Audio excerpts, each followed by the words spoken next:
প্রয়াসটা নিয়ে বলবে, তার কারণ করোনার সময় রেড ভলেন্টিয়ারদের যে প্রথম সারিতে থেকে মানুষের সেবায় পাশে দাঁড়ানো, তারপর উত্তরবঙ্গে ভয়াবহ বন্যাপাত আমাদের টিমও গেছে, প্রাণ নিয়ে প্রাণ সংগ্রহে নেমেছে। প্রয়াসটা সম্ভব অলরেডি এক দফায় এসএফআই এর রিলিফ টিম পৌঁছে গেছে। 4টে জেলাতেই রিলিফ ওয়ার্ক সম্পন্ন হয়েছে। আবার আগামীকাল এসএফআই এর মেডিকেল টিম তারা হচ্ছে যে রওনা দেবে উত্তরবঙ্গের উদ্দেশ্যে। 2 দিন ব্যাপী হেলথ ক্যাম্প 4টে জেলাতেই নানা জায়গায়, যেখানে যেখানে মানে ডিভাস্টেটেড অবস্থা। আমরা এর আগে যখন গিয়েছিলাম তখন আমরা দেখে এসেছি যে মানে দুর্বিষহ অবস্থার মধ্যে মানুষ আছে, চোখে দেখা যায় না। এবং সরকার মানুষকে বাধ্য করলো এই অবস্থার মধ্যে পড়তে। এবং আজকে দাঁড়িয়ে সরকার কোনো দায়িত্ব নিচ্ছে না। এই যে কাজগুলো আমরা এখন করছি এটা সরকারের করার কাজ, না রাজ্যের সরকার না কেন্দ্রের সরকার, কেউ কোনো দায়িত্ব নিচ্ছে না। রিলিফ পাঠানো, রিহ্যাবিলিটেশনের ব্যবস্থা করা কোনোটাই হয়নি। গ্রামের পর গ্রাম ভেসে বেরিয়ে গেছে, পাকা বাড়ি গ্রামের মধ্যে ভেঙে ধ্বংসস্তূপ হয়ে পড়ে আছে। জলপাইগুড়ির একাধিক জায়গায়, কোচবিহারের একাধিক জায়গায়, আলিপুরদুয়ার জুড়ে, বিস্তীর্ণ এলাকা জুড়ে। দার্জিলিং তো বটেই, মিরিক থেকে শুরু করে, সোনাদা থেকে শুরু করে, দুধিয়া থেকে শুরু করে, এবং মানে পার্বত্য অঞ্চল বাদেও দার্জিলিংয়ের যে মানে সমতল এলাকা, সেই সমস্ত জায়গায় একই রকম অবস্থা। কিন্তু সরকারের পক্ষ থেকে কোনো পদক্ষেপ, কোনো ইতিবাচক পদক্ষেপ, মুখ্যমন্ত্রী যাচ্ছেন, গিয়ে ওখানে ছবি তুলছেন, ছবি তুলে উনি ফিরে চলে আসছেন, টুকটাক 4-5টা নির্দেশ দিচ্ছেন বিডিও এসডিওদেরকে, তারপর যে কে সেই একই অবস্থায় পড়ে আছে মানুষ। ইমিডিয়েট আরও বেশি ত্রাণ সামগ্রী পৌঁছে দেওয়া দরকার। একই সাথে শীত পড়তে চলেছে এবং যা বোঝা যাচ্ছে তাতে যে অবস্থা এবারে ঘটেছে, উত্তরবঙ্গে যে ধরনের পরিস্থিতি ঘটেছে, যে দুর্যোগের মধ্যে দিয়ে মানুষ গিয়েছে, তাতে প্রবল শীত পড়তে চলেছে। কম্বল, গরম জামা, এই সমস্তটা পাঠাতে হবে। আমরা আমাদের এই মেডিকেল টিমের সাথেই আরও বেশ কিছু ত্রাণ সামগ্রী পাঠাবো। তার জন্যেই হচ্ছে যে অর্থ সংগ্রহ, এবং এটা হচ্ছে একদম স্পষ্টভাবে মানুষের থেকে নিয়ে মানুষের কাছে আমরা পৌঁছে দিচ্ছি। সেই কারণেই এই অর্থ সংগ্রহ। মানুষের কাছ থেকে যা টাকা পয়সা আমরা তুলতে পারবো, সেই টাকা পয়সা দিয়ে কম্বল, গরম পোশাক এবং এছাড়াও যা যা ত্রাণ সামগ্রীতে প্রয়োজন, ওষুধপত্র, মহিলাদের জন্য স্যানিটারি ন্যাপকিন, শিক্ষা সামগ্রী, এই সমস্তটা আবারও আর এক ধাপ আমরা উত্তরবঙ্গে পৌঁছে দেব। এবং এই কাজ চালিয়ে নিয়ে যেতে হবে।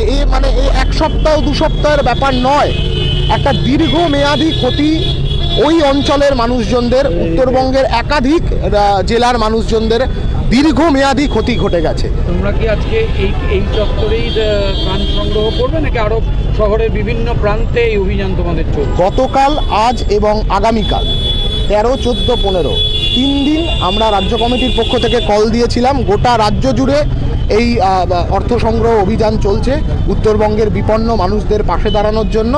তারই কেন্দ্রীয়ভাবে আজকে ধর্মতলা একটা হচ্ছে। গতকাল পূর্ব মেদিনীপুরে এরকমও হয়েছে, লোকাল ট্রেনের মধ্যে ছাত্রছাত্রীরা পৌঁছে গেছে এবং সেখানে মানুষের সাড়া পাওয়া গেছে। মানুষ চাইছে মানুষের পাশে দাঁড়াতে। এটা সরকারের দায়িত্ব মানুষকে মানুষের পাশে দাঁড়ানোর বন্দোবস্ত করে দেওয়া। সরকার সেই দায়িত্ব পালন করছে না, না রাজ্যের সরকার না কেন্দ্রের সরকার।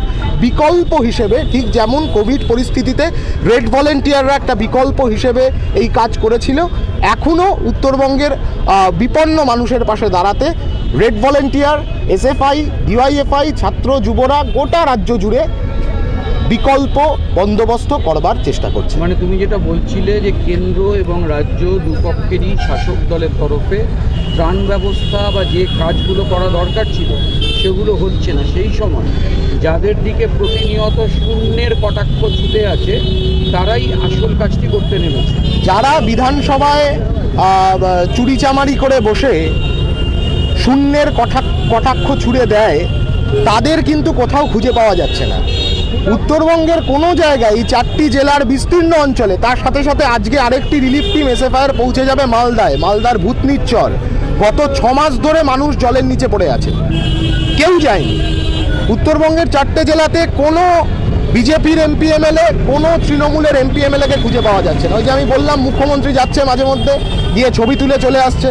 শুভেন্দু অধিকারী মাঝে মধ্যে যাচ্ছে, গিয়ে ধানাই পানাই করে, লাফালাফি করে, 4টে ভিডিও, 4টে ছবি, এমনও দৃষ্টান্ত আছে, ধূপগুড়ির একটি গ্রাম বুগরিবাড়ি, সেই গ্রামটি একেবারে বিধ্বস্ত অবস্থা, গোটা গ্রামটা দেখলে মানে ধ্বংসস্তূপে পরিণত হয়েছে। সুকান্ত মজুমদার, শুভেন্দু অধিকারীরা এবং তৃণমূলেরও যে সমস্ত নেতামন্ত্রীরা ওখানে গেছে, তারা কেউ রেল লাইন পার করে গ্রামের ভেতর ঢোকেনি। রেল লাইনে দাঁড়িয়ে প্রেস কনফারেন্স করেছে, করে বাড়ি ফিরে চলে গেছে, গ্রামের ভেতর যায়নি। মানুষের কাছে পৌঁছানোর ক্ষেত্রে, মানুষের কাছে সাহায্য পৌঁছে দেওয়ার ক্ষেত্রে, মানুষের পাশে দাঁড়ানোর ক্ষেত্রে না তৃণমূল না বিজেপি কেউ কোনো এফার্ট নিচ্ছে না। তাদের এফার্ট কেবলমাত্র নিজেদের ছবি তোলার, নিজেদের ক্যাম্পেইন করার, নিজেদের মুনাফা তৈরি করার। ত্রাণের টাকা কোথায় গেল?